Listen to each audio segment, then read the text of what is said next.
এই টুইটারের জন্য আমরা কেন ক্যাপাসিটার ইউজ করি আজকে এই পুরো ভিডিওতে দেখিয়েছি। এই টুইটারে কি কি ক্যাপাসিটার আমরা ইউজ করতে পারবো, এখান থেকে আউটপুট ফ্রিকোয়েন্সি কি আমরা পাবো, পুরো আপনাদের এই ভিডিওতে বোঝানো আছে। স্পিকার আর টুইটারের ভেতর ডিফারেন্স কি আছে, এগুলো হচ্ছে স্পিকার। দেখুন এদের ব্যাক সাইডটা পুরো ওপেন আছে, এটাও একটা স্পিকার। কিন্তু যেগুলো টুইটার সেটার ব্যাক সাইডটা পুরোটা এইভাবে কভার করা থাকে একটা সুইটনের একটা ওয়াইপিট, এটা লোকাল, এটা ব্র্যান্ডেড আছে। তো পেছনের দিকটা কভার করা থাকার কারণ হচ্ছে এই টুইটারে হাই ফ্রিকোয়েন্সির কিন্তু প্রয়োজন হয়, ঠিক আছে, বেসের মানে লো ফ্রিকোয়েন্সি দরকার নেই। তার জন্য এই স্পিকারগুলোর যে কয়েল থাকে সেটা খুব পাতলা তারের, মানে খুব সরু তারের বানানো থাকে, যাতে বেস বা লো ফ্রিকোয়েন্সি এগুলো আউটপুট না হয়। আর এই পাশে কভার করার একটাই কারণ, সেটা হচ্ছে পুরো এয়ার টাইট থাকে, এটা নিচের দিকে মানে যাতে প্রেস না হয়। যেমন এই স্পিকারগুলোকে প্রেস করলে দেখুন কতটা প্রেস হচ্ছে, কিন্তু এই স্পিকারগুলো বা টুইটারগুলো এগুলো কিন্তু বেশি যাবে না, তার কারণ একটা এয়ার কম্প্রেসড করা আছে। এটার কিন্তু আমার ভাইব্রেশনের বেশি দরকার নেই, কিন্তু ফ্রিকোয়েন্সি আউটপুট জেনারেট এতে বেশি হবে। এখানে আপনাদের ক্লিয়ার হয়ে গেল আমরা এই সমস্ত সাবউফার বা normal speaker, mid range speaker, এগুলো আমরা ইউজ করি লো ফ্রিকোয়েন্সি মিড ফ্রিকোয়েন্সির জন্য। আর টুইটার ইউজ করি আমরা ট্রিবল বা হাই ফ্রিকোয়েন্সি এইগুলোর জন্য। এই টুইটারে হাই ফ্রিকোয়েন্সি পাওয়ার জন্য আমাদের এখানে ক্যাপাসিটার ইউজ করতে হয় সিরিজে আমরা সবসময় ক্যাপাসিটার ইউজ করব। মানে ক্যাপাসিটারটা আপনি ধরে রাখুন এই যে টুইটারের, এটা কিন্তু বডিগার্ড হিসাবে কাজ করে। তার কারণ আমরা যদি ডিরেক্ট অ্যাম্পলিফায়ারের যদি তার এখানে কানেক্ট করি, তাহলে এই টুইটারটা কিন্তু নষ্ট হয়ে যাবে, গরম হয়ে নষ্ট হয়ে যাবে, বেশি দিন কেন বেশিক্ষণও যাবে না। তো এই জন্য আমরা ক্যাপাসিটার ইউজ করি। কিন্তু কী মানের ক্যাপাসিটার ইউজ করব, কত ওহমস টুইটার ইউজ করব, সেগুলো কিন্তু আপনাদের এই ভিডিওতে পুরো ক্যালকুলেশন হিসাবে আমি দেখিয়ে দেবো। আপনাদের আগে সাউন্ডটা শোনাই যে কোন ক্যাপাসিটার ইউজ করলে কীরকম হচ্ছে। এখানে বিভিন্ন মানের ক্যাপাসিটার আছে, ভোল্টেজের কোনো সমস্যা নেই। ভোল্টেজ আপনি 50 ভোল্টের উপরে যে কোনো ক্যাপাসিটার নিতে পারবেন, পোলার নিতে পারেন, নন পোলারও নিতে পারেন।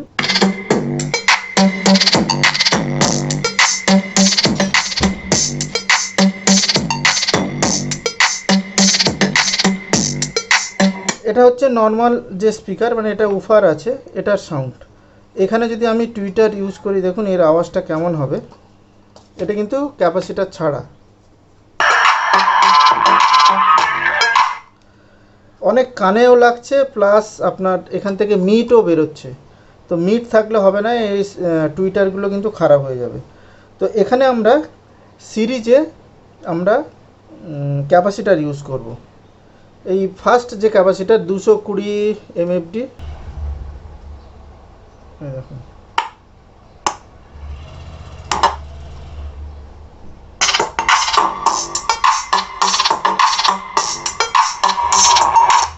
এখানে কিন্তু অনেকটাই কিন্তু মিট আছে, বুঝতে পেরেছেন, অনেকটাই মিট আছে 220 এমএফডি।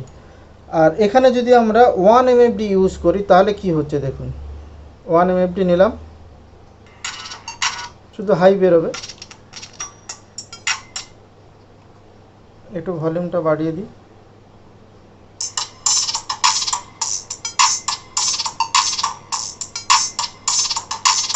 শুধু কিন্তু আপনার এখানে কিন্তু শুধু কিন্তু মানে যেটা হাই ফ্রিকোয়েন্সি শুধু সেটাই আউটপুট হচ্ছে 1 এমএফডিতে। 2.2 এমএফডি এর আউটপুট রেজাল্টটা দেখুন।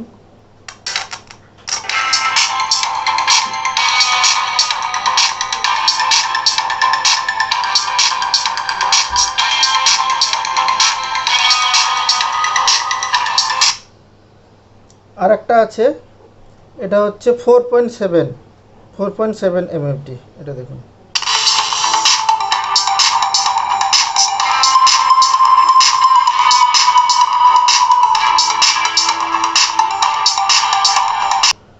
ওকে, তো এই হচ্ছে ডিফারেন্স। আমরা ক্যাপাসিটার চেঞ্জ করেও আমরা এইভাবে কিন্তু সাউন্ডের আউটপুট নিতে পারি। এখানে নন পোলার ক্যাপাসিটারও আপনারা ইউজ করতে পারেন। আর একটা জিনিস খেয়াল করুন, সেটা হচ্ছে দুটো টুইটার আছে, তো এই দুটো টুইটার দেখুন, এইটা হচ্ছে 4 ওহম 60 ওয়াট, আর এটাও আছে 4 ওহম 15 ওয়াট, ঠিক আছে, 10 ওয়াট ম্যাক্সিমাম 15 ওয়াট লেখা আছে। তো দুটোর কিন্তু সাউন্ডের ডিফারেন্স হচ্ছে, দেখুন।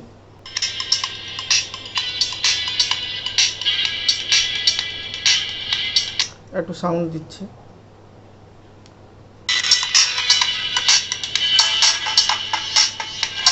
একটু ফাটা ফাটা মতন আওয়াজ হচ্ছে, কিন্তু এটাতে দেখুন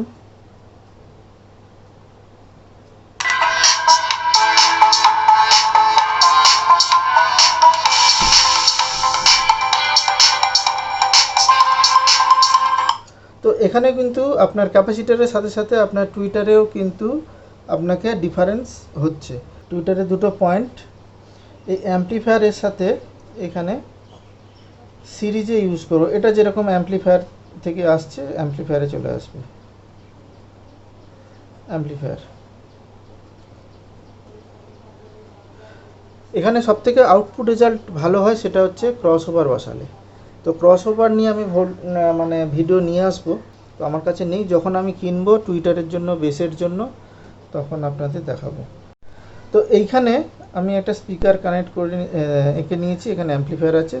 এই অ্যাম্পলিফায়ার থেকে একটা তারে এরকম সিরিজ কানেকশান করা থাকবে ক্যাপাসিটার, আর আরেকটা সরাসরি অ্যাম্পলিফায়ারে চলে যাবে।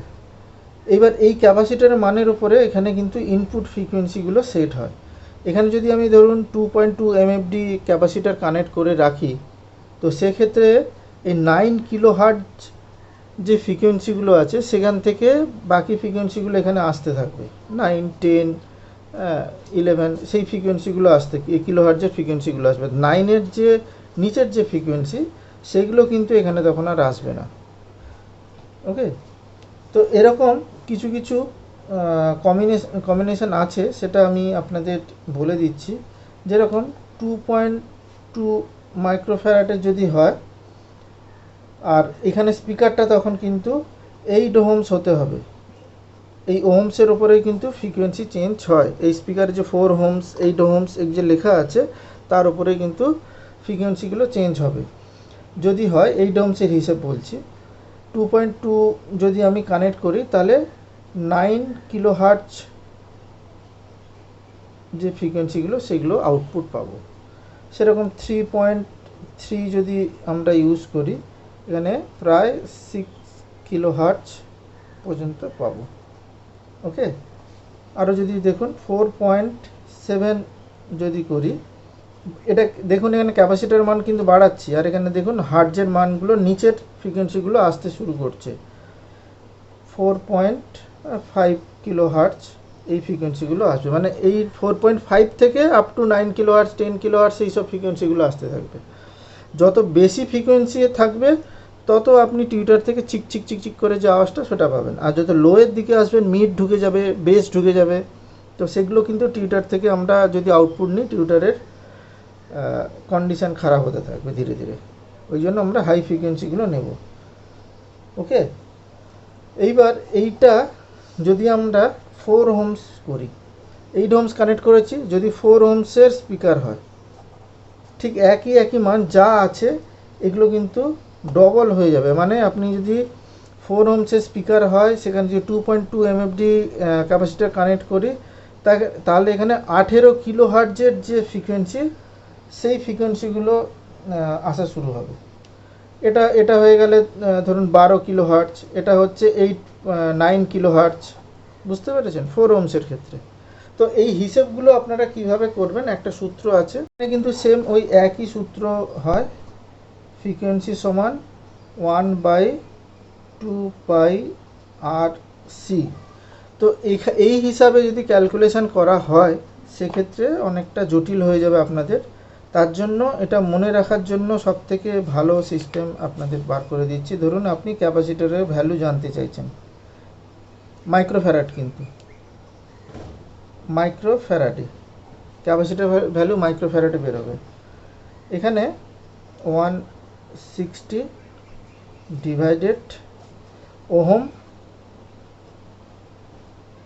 ওহম ইন্টু কিলোহার্টজ, তাহলে আপনি ক্যাপাসিটরের ভ্যালুটা পেয়ে যাবেন। ধরুন এখানে আমরা 160 ডিভাইডেড করলাম, ওহম হচ্ছে ধরুন 4 ওহমসের আমরা স্পিকার কানেক্ট করেছি, ইন্টু কত কিলো হার্টজ চাইছি না, ধরুন 8 কিলো হার্টজ থেকে চাইছি। ওকে, তো এটা হবে 160 ডিভাইডেড 8 4 32। এটা ডিভাইডেড করলে চলে আসছে 5।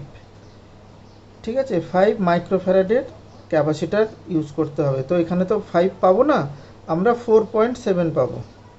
4.7 মাইক্রোফ্যারাডের যদি ক্যাপাসিটার যদি আমরা কানেক্ট করি 4 ওহমসের টুইটারে এই সিরিজে, তাহলে আমরা আউটপুট কত পাবো, 8 কিলো হার্টজ থেকে আউটপুটটা পাবো। এবারে আপনারা ভাবছেন যে আমি এই 160টা কোত্থেকে পেয়েছি। এটার অনেক ক্যালকুলেশন আছে, এত কিছু আপনাদের মনে রাখতে হবে না। এটা হচ্ছে 1 ফ্যারাড সমান 10⁶ মাইক্রোফ্যারাড, আর 2 পাই এর মান হচ্ছে 6.28। এই যে এইটা আছে, এইটা যদি আমরা এই ফর্মুলায় ফেলি, এই ফর্মুলায় যদি ফেলি তাহলে এই মানটা বেরোবে। তো এই দুটোকে আমরা সলিউশন করে এই 160টা প্রায় এসছে, প্রায় 160। এটা 160 আসবে না, 59 সামথিং আসবে, হিসেব করে দেখতে হবে। তো 160 আসবে। এটা হচ্ছে আপনাদের মনে রাখার জন্য 160 divided Ohm's into kilo hertz. তো এটাতেই আপনারা পেয়ে যাবেন যে কত আউটপুট এই স্পিকার থেকে চাইছেন বা টুইটার থেকে চাইছেন। তো সেই ক্যাপাসিটার ভ্যালু আপনি এখানে সিরিজে কানেক্ট করবেন আর স্পিকারের লাইন কানেক্ট করবেন, সেখান থেকে আউটপুট পাবেন।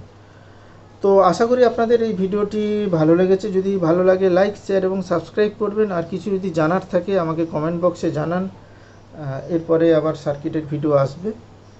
ওকে, সার্কিটের সাথে সাথে এইসব একটু নলেজও দরকার আছে, আমাদের সবারই দরকার আছে। আমরা চর্চা করি না বলে ভুলে যাই। তো দেখা হবে পরে কোনো এক নতুন ভিডিওতে।